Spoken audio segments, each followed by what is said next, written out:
the son of the mother's sister, Shishupala, Vaha, your, Jaijaha, King Shishupala, Dantavakra, Cha, and Pandava, O Pandava, Parshada Pravarao, two exalted attendants, Vishnu, of Vishnu, Vipra, by Brahmanas, Shapat, because of a curse, Pada, from their position in Vaikuntha, Jutao, fallen. So translation, Narada Muni continued, O best of the Pandavas, your two cousins, Shishupala and Dantavakra, the sons of your maternal aunts, were formerly associates of Lord Vishnu. But because they were cursed by Brahmanas, they fell from Vaikuntha to this material world. So purport by His Divine Grace, A.C. Bhaktivedanta Swami, Srila Prabhupada, Ki Jai. Shishupala and Dantavakra were not ordinary demons, but were formerly personal associates of Lord Vishnu. They apparently fell to this material world, but actually they came to assist the Supreme Personality of Godhead by nourishing His pastimes within this world. So Makri Svashreyo Vaschatyo Dantavakrascha Pandava Parshada Prabhavo Vishnu Vipra Shakpat Padau Chitau. So Omagana Timunandasha Yananjana Shlakya Chakshur Unmiditam Yena Tasmai Shi Gurve Namaha. So of course, I think most of you are familiar with the story of Jai and Vijay, how they got cursed by the four Kumaras because they refused the four Kumaras' entry into the spiritual realm. And the four Kumaras cursed them, and later it was decided that they would take birth as demons, actually 3 births as demons. And this way they would go back to the spiritual world. So the reason for that, there's actually esoteric and exoteric reasons for different things that occur. The exoteric means apparently they came to the material world because they were cursed. But that's not the internal reason. Just like we have in Chaitanya Mahaprabhu's pastimes, the external reason that Lord Chaitanya came is He came to preach Krishna consciousness, which is good because that's why we're here. But there's an internal reason why He came. And that internal reason is because He wanted to appreciate the love that Srimati Radharani has for Him. He wanted to see Himself from her perspective, from her angle of vision. And then also He wanted to enjoy as Srimati Radharani enjoys, because Srimati Radharani and the devotees enjoy more than Krishna. That's very interesting. And so Krishna is the supreme enjoyer. Radha Ramana Hari Govinda Jaya Jaya. So anyway, Krishna is the supreme enjoyer, so whatever He does is always for His own enjoyment. That's always the internal reason, or esoteric reason. That's a big word for all of you. Esoteric means His own reason, hidden reason, to do for His own enjoyment. So here He arranges for Shishupala and Dantavakra, Jai and Vijay, to be cursed to come down to the material world for His own enjoyment. So you may say, what kind of enjoyment is that? Torturing these poor devotees, letting them become demons. But actually, first of all, they weren't tortured. They enjoyed interacting with the Lord in a negative way, being opposed to the Supreme Personality of Godhead. And the Lord was enjoying interacting with them in a negative way. Not negative in the sense of bad, but in the sense of what we call the indirect rasas. I think everyone's aware of the direct rasas, right? You know, you have the Shanta ras, in which one worships the Lord, appreciates His greatness, appreciates His beauty, but doesn't do anything about it. You know, oh, my Father, or our Father who art in heaven, hallowed be thy name, like the Christians pray. Give us this day our daily bread. Prabhupada commented on that. So that's called Shanta ras. And also the Mayavadis, you know, wow, I thought Ras Bihari took you with her. No. You're going today? Okay, we'll miss you. I'll be back on the 18th anyway. You both be here. So that's Shanta ras. And sometimes to describe the Mayavadis, they actually have a little tinge of the Shanta ras. And the four Kumaras who cursed Jai and Vijay actually were devotees in Shanta ras. It's interesting, because they were Brahmavadis before, they were impersonalists before, and somehow or other by coming in contact with the Lord's, the Tulsi leaves offered at the lotus feet of the Lord, and the flowers offered to the Lord, they became attracted and became devotees. So, there's Shanta ras, there's Dasha ras, like Daruka, one of Krishna's assistants. Not the food you have here at Daruka, but Daruka is one of Krishna's assistants. That's Shanta ras, just serving Krishna. And then you get more intimate, and then after that you get Sakya ras. Sakya ras means you become Krishna's friend, where you can play with Krishna, joke with Krishna, wrestle with Krishna, and actually sometimes even become superior to Krishna in the pastimes. And then after that, there's Vatsalya ras. Vatsalya means parent, where you definitely become superior to Krishna in the Vatsalya ras. Because as parent of Krishna, you get to chastise Krishna. You understand? And give him instruction. Just like last night, we were talking about Putana. And Putana actually had the mood of Vatsalya. Because in her previous life, those of you who were there last night, actually I don't think anyone was there last night, who was here. In Putana's previous life, she was the sister of Bali Maharaj. And being the sister of Bali Maharaj, first of all, she got attracted to Lord Vamanadev as her son. She thought, oh, I'd love to have this little kid as my son. But then, when Lord Vamanadev pulled his trick and took away everything from Bali Maharaj, she said, he may be my son, but I'll kill him. So therefore she took birth as Putana, the witch.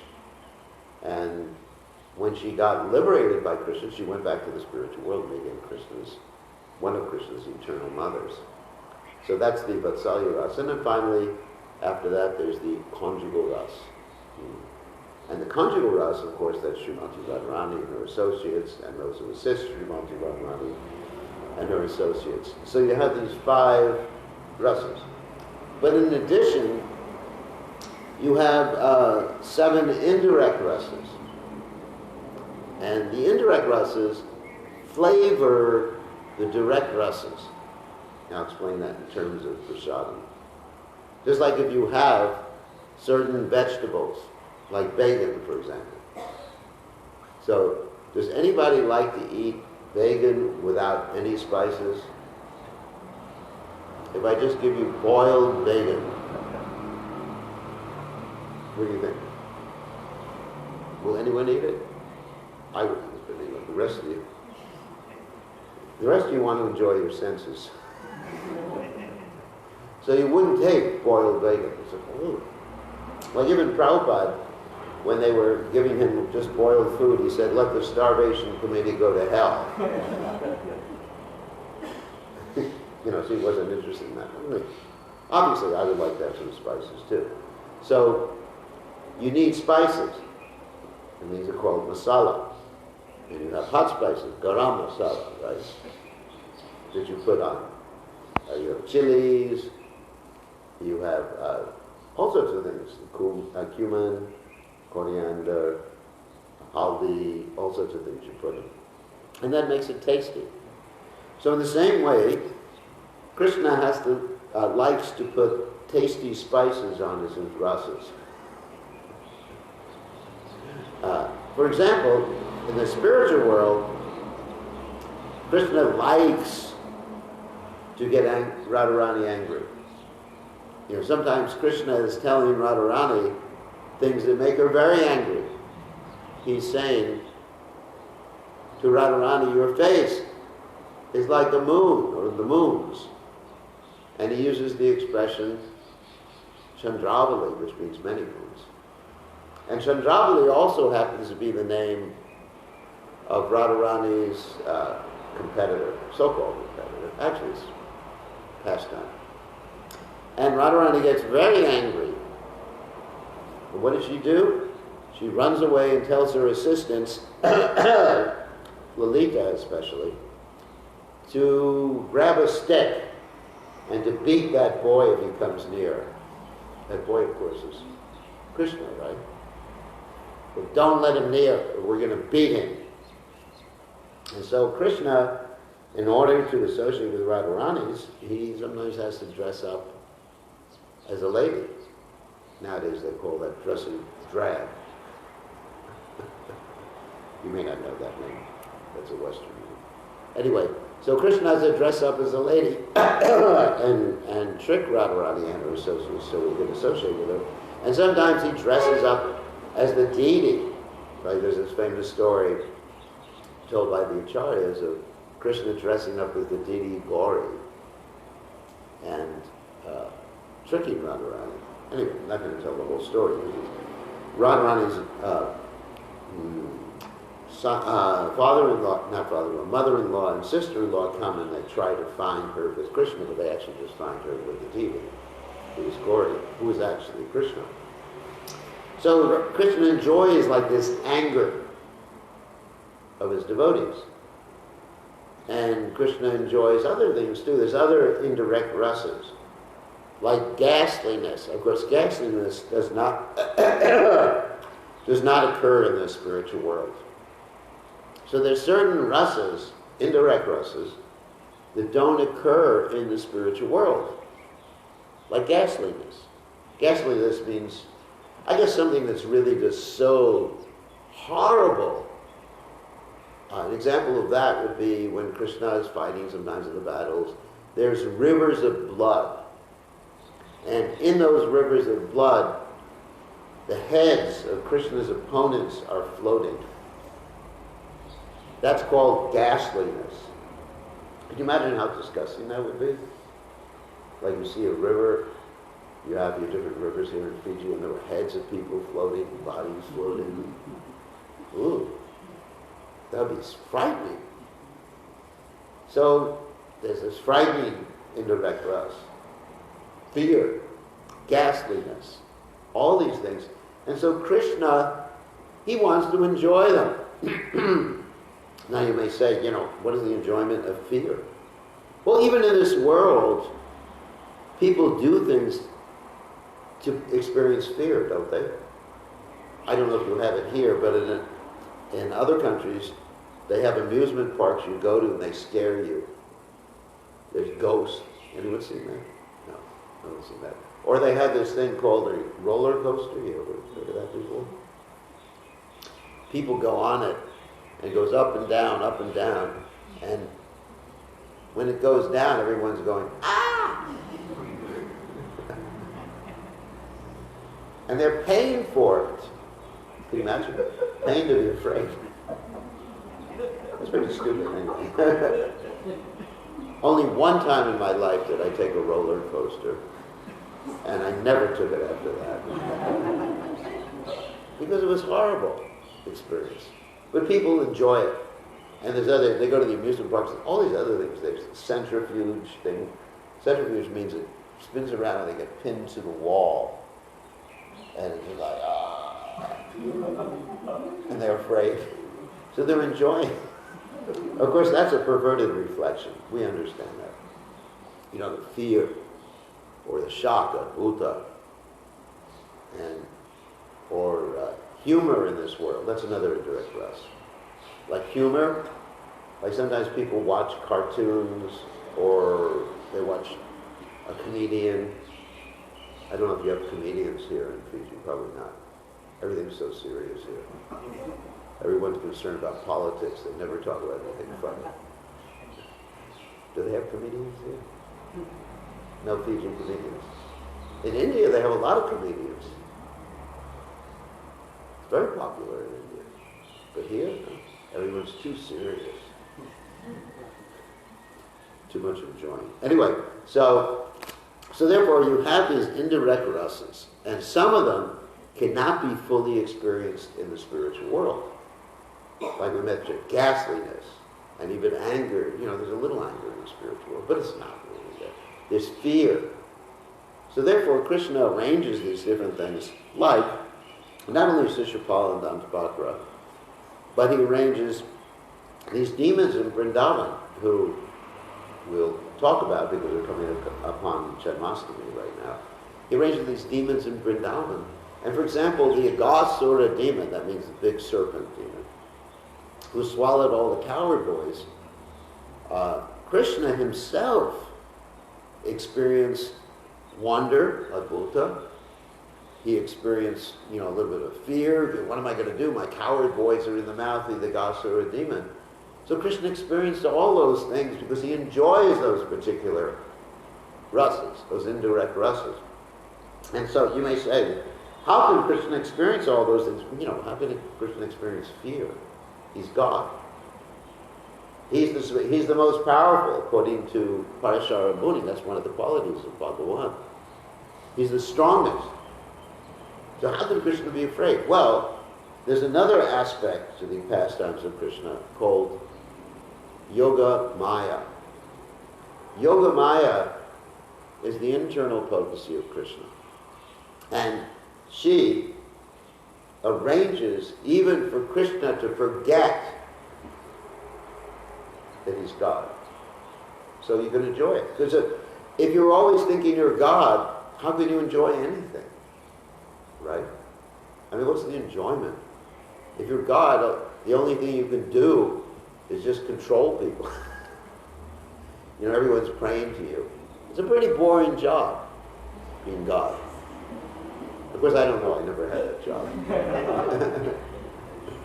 But it's pretty boring. Can you imagine everyone's praying, Om Jaya Jagadisha Hari, Swami Jaya Jagadisha Hari. Give me this, give me that. Oh, Swami Jaya Jagadisha Hari. And they're doing Satyanarayana Katha, and thinking, I want to be like Sudama Brahman and give a little rice to Krishna and get a mansion in response. Or I want to be like, the lady who was selling fruit, who Krishna gave some grains to, and then I want to get a box of jewels in response. So that's pretty boring, being God like that, isn't it? Everyone's praying, oh God.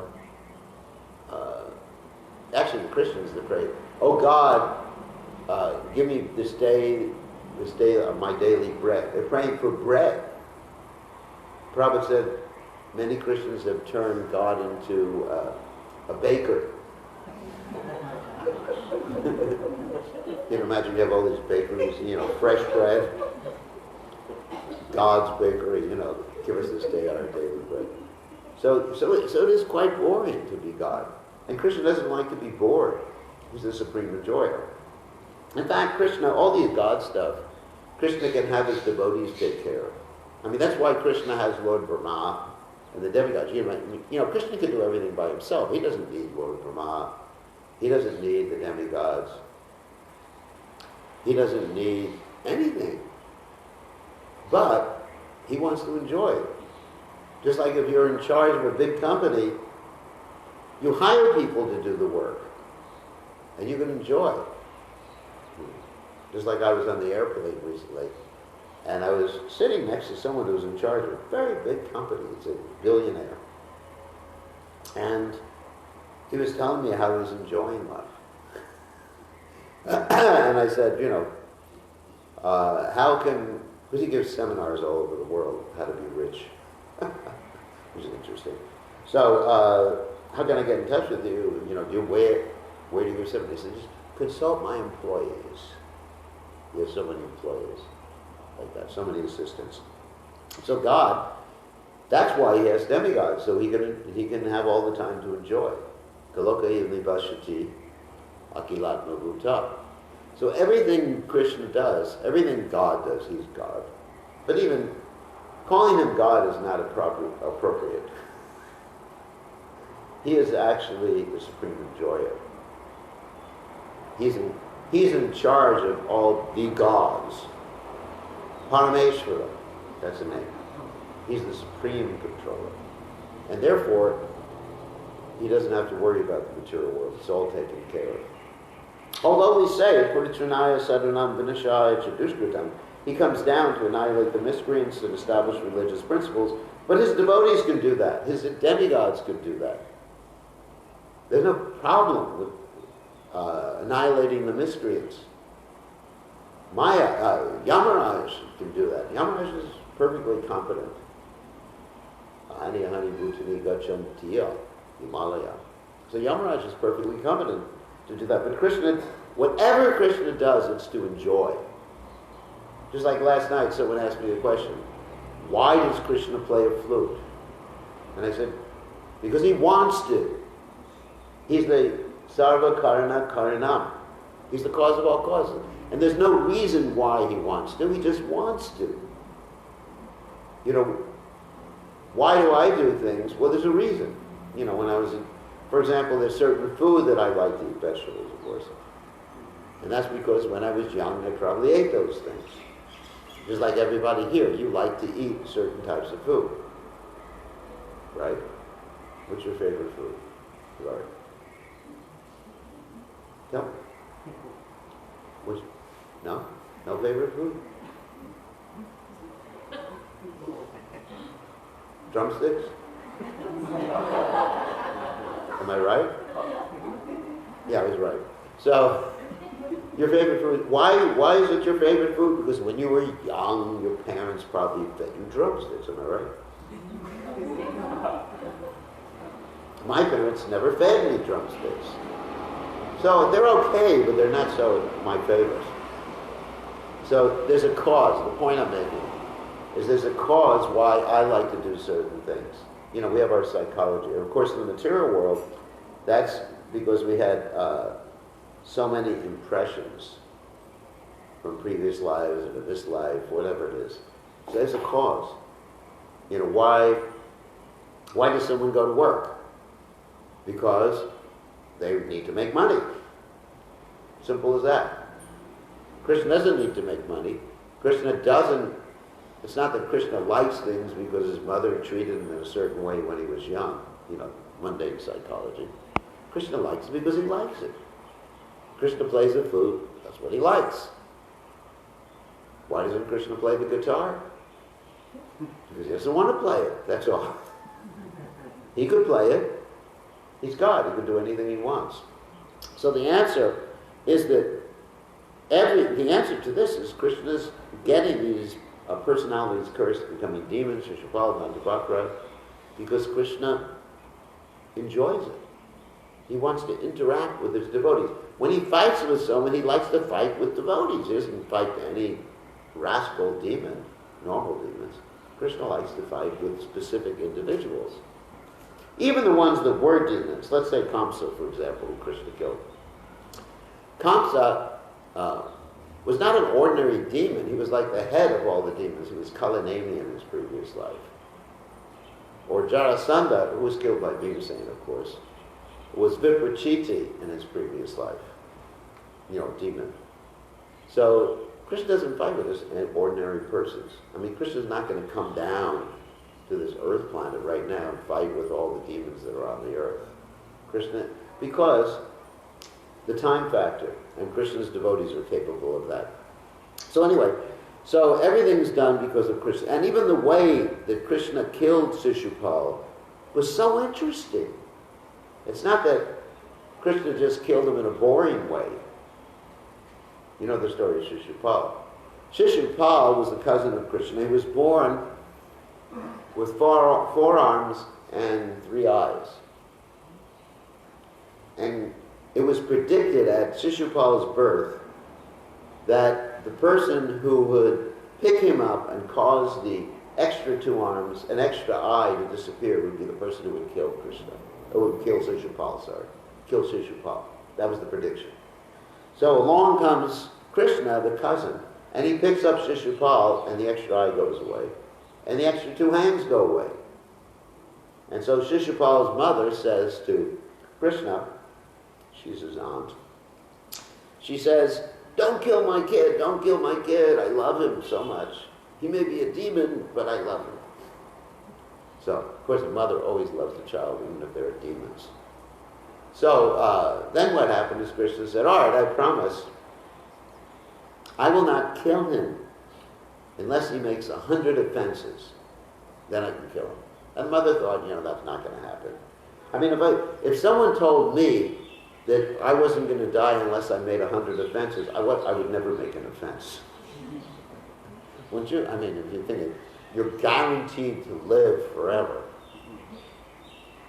until you make 100 offenses. Wow. And Shishupal knew this. He knew it, that he had that guarantee from Krishna. So then you go fast forward to the Rajasuya sacrifice by Maharaj Yudhisthira. And it was decided at the Rajasuya sacrifice that that Krishna would be worshipped as the most respectable personality. Shishupal was also there. Shishupal objected, and he said, "No, this Krishna, nobody knows what caste he comes from." He started offending Krishna, one after the other after the other. And everyone was getting angry. Everyone wanted to kill Shishupal. But Krishna held them back. He said, no, let him do it. So he committed offenses up to 99 times. Krishna was counting too. Up to 99 times. And then he got to the 100th time, and Krishna just took the Sudarshan chakra and chopped the poor guy's head off. Not poor guy, nice guy. Chopped his head off. So such an interesting way he kills, right? It's not that Krishna just kills the demons in just such a boring way. Like you hear about all these other demons. Every demon was killed in such a wonderful way, right?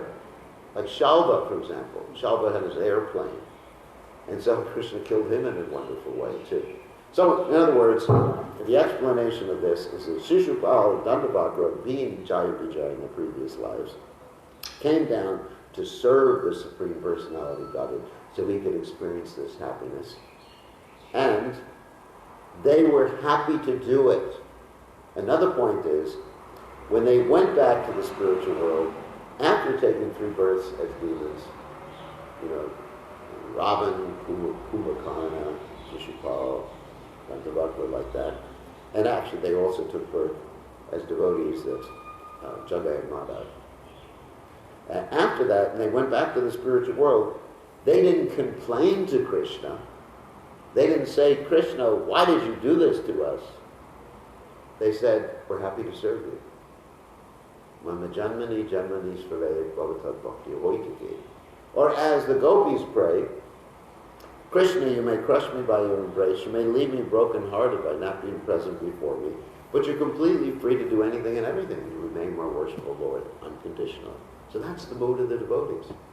If Krishna, there's other stories where devotees become demons, like the whole Tulsi Shalagram Vibha story, isn't it? You got Tulsi curse, Sudama curse, coming down to the material world and acting like demons. And they were happy to do that because they were serving Krishna. So we should come to that point. That's pure devotional service. Come to the point that Krishna, whatever you want me to do, or as the gopis say, if my unhappiness is your happiness, Krishna, then my unhappiness is your is my happiness. In other words, if it makes you happy, Krishna, to make me miserable, of course Krishna won't make me miserable, but if it makes you happy to make me a demon, Krishna, then I'm surrendered. That's called Sharanagati. And that's the price of pure devotional service. Don't get scared. I don't think Krishna's going to curse any of you to become demons. But that's love. When you love someone, you're ready to do anything for them. So, any questions or comments about these points? Questions, comments, arguments, problems? No? No? Nobody has questions yet. Yes? Raj, the attachment, somewhat I'd like to ask a question. It may not relate to today's topic. Yeah. Like attachment is there, we are attached to, normally people are attached to family, That's normal. wealth, and other things. Yes, and to the body. But how a Jivatma is attached to the body, how the process is entailed. How do you get attached to the body? But we are attached to external. That's called Mahamaya. Maya has two aspects. Mahamaya has two aspects. She throws you into illusion and she keeps you in illusion. That's Krishna. Why is that? Because Krishna Bhadya Mukha. You turn your face away from Krishna and you want to imitate Krishna. And so Krishna, another point is Mata Smritya, Jnanamaponamcha. Krishna gives you intelligence. He gives you attachment. He gives you faith. Just like Krishna says in the Gita, if one wants to worship a particular demigod or entity, Krishna gives that person faith. So Krishna is reciprocating. You want to imitate Krishna, so you get an imitation world. And Krishna's giving you faith in that world. Krishna's giving you intelligence how to do that. And we're attached to this body. And the only way to get detached from the body is to get attached to Krishna. There's no other way. You can't do a don't. You can't become detached from the body. You can tell devotees that you're not the body. It's not going to help them become detached. You can go in the hospital, see someone suffering and say, you're not the body. It's just going to make them angry. It's not going to make them detached. You have to be attached to Krishna. I mean, just like recently, I had an operation, a hernia operation. So I went to the hospital, and it was, anyway, whatever. It wasn't so bad. But it didn't make me detached. I was still attached after I came out. So what makes you detached is raso varjam raso prisha, param drishta divartate, a higher taste, a higher vision. Param drishva. Drishva means to see, actually. A higher vision. So, isn't it? So that's the solution. Don't worry about how you became attached. Worry about how you can become detached, how you can become free of this place, this material world. Okay? So, I guess we should end. Time to greet the deities. 7:49. So I want to thank you all, and I guess we'll be speaking tonight too, right? That's the plan, or? Tonight. And then the Maharaj will also speak tonight. What time? 7. 7 o'clock tonight. But 6:30 will be Aarti. 7 will finish the Aarti, and then around about 7:10 Maharaj will. Yeah, because this is Janmashtami, I thought we'd speak about Krishna's pastimes Today from and the 10th tomorrow- canto. Today, tomorrow, and the day after tomorrow, we have the same program. Same program. Morning and evening. So we'll speak about, in the evening, we'll speak about Krishna's pastimes from the 10th canto of Srimad Bhagavatam. We'll talk about the stories. Actually, we have Prabhupada's Krishna book. Devotees should read that book. When I was with Prabhupada, he made us read that book all day long on Janmashtami. And he kept us up till 3 o'clock in the morning. He wouldn't let us eat because he kept us reading the book.